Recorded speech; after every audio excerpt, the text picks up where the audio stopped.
According to an ancient legend, if someone dies on Halloween night, their body can become a vessel for the most malevolent spirits, allowing them to commit wicked deeds in the real world. But when her family exhumed Lena's grave, they discovered something far more disturbing. In this chilling 19th century Nebraska tale, uncover the story of Lena and the eerie events surrounding her mysterious demise. Some swear this tale truly happened.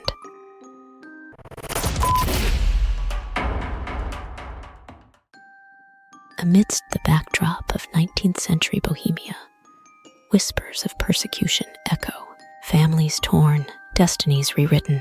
Among them, our protagonist's ancestors, devout and steadfast in their unique Christian faith, dared to find hope across the ocean. But escaping from their homeland wasn't enough. From the hustle of New York, they ventured west, finding solace in Nebraska's embrace. Rich soil, open skies, their own Eden, they thought. Here, they thrived, tilling land, reaping harvests. But fate had a different script for Lena, the family's matriarch, with autumn leaves signaling the end of another cycle. An unexpected shadow crept in. October's chill wasn't just in the air. It seized Lena's very soul. Her health, once robust, now faltered, withering like the crops outside. Whispers turned to prayers, but the cruel hands of fate tightened. The dreaded night arrived, October 31st. Lena's heart, too weary to fight, surrendered. Tears flowed, but it was not merely grief that consumed them. Their faith whispered tales of those who depart on Halloween's eve, of souls vulnerable to malevolent spirits. Beliefs of their religious coven said that if a person died on Halloween, it was possible that the most evil spirits could take possession of the victim's body to cling to the earthly world so that they could carry out evil acts in the real world. To shield Lena from such darkness, rituals were a must. Carefully, they bathed her in sacred oils, their voices chanting age-old prayers, seeking protection for her soul from the unseen. As dawn approached, they laid Lena to rest in their ancestral graveyard. The gravestone, a silent witness, marked the end of Lena's earthly journey. But was it truly the end? The following days bore an unsettling silence, disturbed only by the distant howls of the family's two loyal dogs, Rufus and Alara. Both had shared a deep bond with Lena, but now they sat unwaveringly by her grave, their mournful eyes staring at the cold earth. Rain, wind, or scorching sun, nothing deterred them. Their persistence, alarming yet poignant, seemed more than just an expression of grief. With each passing day, their behavior grew stranger, refusing food, indifferent to affection, their entire world reduced to that patch of earth. Their constant vigil and those haunting, sorrowful howls in the dead of night began to fray the family's nerves. Sleepless nights turned into exhausting days, a growing unease filling their hearts. What did the dogs sense? Was it merely loss, or something far more sinister? Huddled in dimly lit rooms, family members whispered concerns, fear evident in their eyes. Their religion's teachings weighed heavily on their minds. What if Lena's spirit was restless, bound to the world by malevolent forces? Had the rituals failed? Was their beloved matriarch suffering even in death?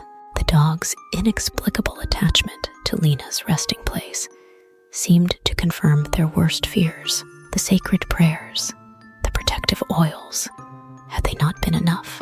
Each howl, each scratch on the grave's surface amplified the looming dread.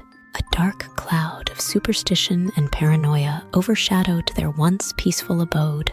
The weight of their beliefs, combined with the haunting spectacle of Rufus and Alara's ceaseless mourning, pushed the family to the brink, desperation and sorrow intertwining. They contemplated killing the dogs to regain a shred of their lost peace. In the family's tightly knit gatherings, the suggestion surfaced: exhume Lena's grave. With hesitant nods, it became clear that this drastic measure was not out of morbid curiosity, but a desperate bid for closure. They sought peace for Lena, for the tormented dogs, and for their own frayed souls. On a bleak morning, as gray clouds threatened rain, the family congregated around Lena's grave, shovels in hand. With each scoop of earth removed, their hearts raced faster, a cacophony of emotions surging: hope, fear, guilt, dread. When the coffin lid was finally visible, a collective gasp echoed. Slowly, with trembling hands, they opened the casket. The sight was petrifying. Visible scratches had marked the wood of the coffin, a testament to a struggle that no one had heard. Lena's once serene face was now contorted in terror, her eyes wide open, mouth agape in a silent scream. Signs of desperate struggle adorned her once elegant fingers, her nails broken and bloody beside her rotting body. Reality hit like a sledgehammer. The unspeakable had occurred. Lena, in a state of deep coma, was mistaken for dead and buried alive. The mourning canines, attuned to her desperation, were not lamenting her death, but her torturous entrapment below. Their frantic digging, their mournful cries, had been attempts to save her. The weight of this revelation was unbearable. The air grew cold, the atmosphere thick with regret, guilt, and horror. The truth that their rituals, designed to protect Lena, had instead condemned her to a nightmarish fate, was too cruel to digest.